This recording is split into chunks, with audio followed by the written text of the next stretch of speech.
2. Lost in New York.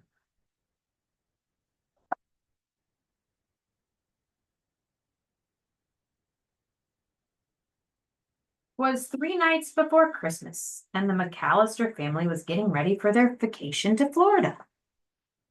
Everyone was busy packing.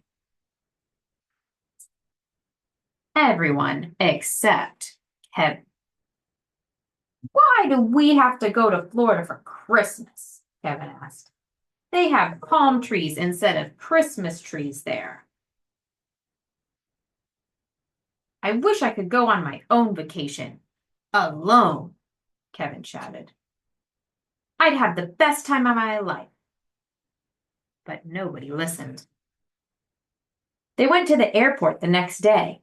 It was crowded and noisy. Kevin needed to blow his nose, so he borrowed his dad's bag and stopped to look for a tissue. His family rushed on ahead. Wait up, Kevin yelled and ran after them. He thought he could see his dad's coat in the crowd. He finally caught up to his dad and boarded the plane at the very last minute.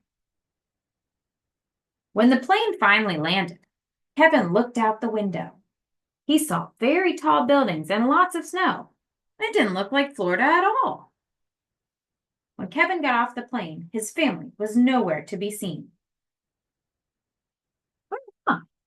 New York City! Yikes! I did it again!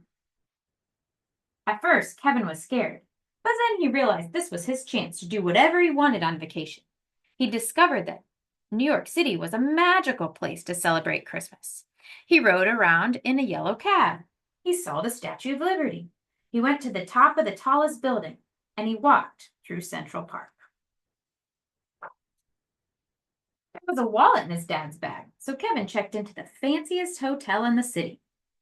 There was no one to tell him what to do, so Kevin watched lots of TV and ate lots of food for room service. The next day was Christmas Eve. Kevin took a limousine to the biggest toy store in New York, Duncan's Toy Chest. He met the store's owner, Mr. Duncan, who told Kevin that all the money the store earned on Christmas Eve would be donated to the Children's Hospital. Kevin gave him his whole allowance. He thought the kids in the hospital needed it more than he did. To thank Kevin, Mr. Duncan gave him a pair of special ornaments. Turtle doves are a symbol of friendship. One dove you should keep, and the other you should give to a true friend. Kevin left the store and looked at his map for directions. He wanted to visit the biggest Christmas tree in the city. Then someone tapped him on the shoulder. Kevin turned around and, "Ah!" he screamed.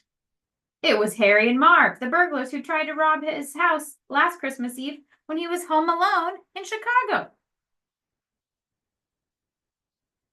Tonight, we're going to rob that toy store. Yeah, and this time, we're not going to let you stop us. Kevin ran away as fast as he could. He ran all the way to Central Park. He ran so fast that he tripped and his foot got caught between 2 rocks. A woman approached. She was covered in birds. Kevin was scared at first, but she pulled his foot free from the rocks. The bird lady told Kevin that she lived in the park and that the pigeons were her only friends. She was spending Christmas without her family, just like Kevin. Kevin thanked her for her help and promised that he would come back to visit her. But first, Kevin had to stop the burglars from robbing the toy store. At an abandoned house nearby, he made a plan. Operation Ho Ho Ho. Kevin poured goo on the floor. He tied paint cans to ropes. He lined up bags of flour. He stretched his tripwire across the basement and scattered tools in the hallway and painted the stairs with grease. Kevin went back to the toy store. Harry and Marv were already there, stuffing money into a bag. Hey, follow me, or I'll call the cops. The burglars chased Kevin to an abandoned house. Then they stumbled into all of Kevin's traps. Eek! Yo! Whoa! Whoa! Marv and Harry tripped on the tools in the hallway and slipped down the stairs that were painted with grease. But as Kevin snuck away, the burglars spotted him. They chased after him and dragged him back into Central Park. Suddenly, the bird lady appeared and threw birdseed all over Harry and Marv, who were covered in goo. Run, Kevin! The pigeons swarmed Harry and Marv and pecked at them until the police arrived.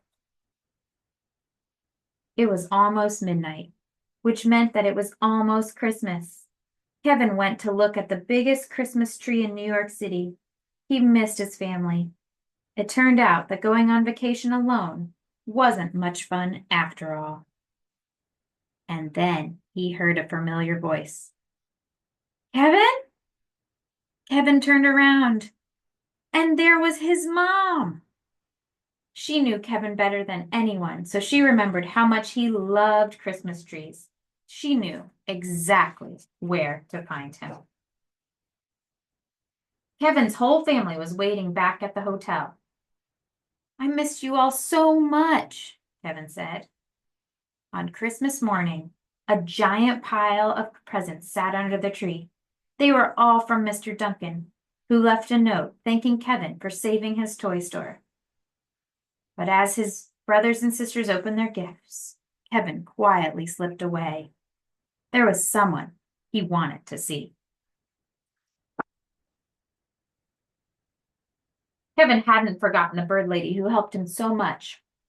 He gave her the other turtle dove ornament, which meant that they would be friends forever. Merry Christmas. Merry Christmas, Kevin. All was peaceful until his dad yelled so loudly that Kevin could hear him from the park. Kevin, you spent $967 on room service? Ah! The end.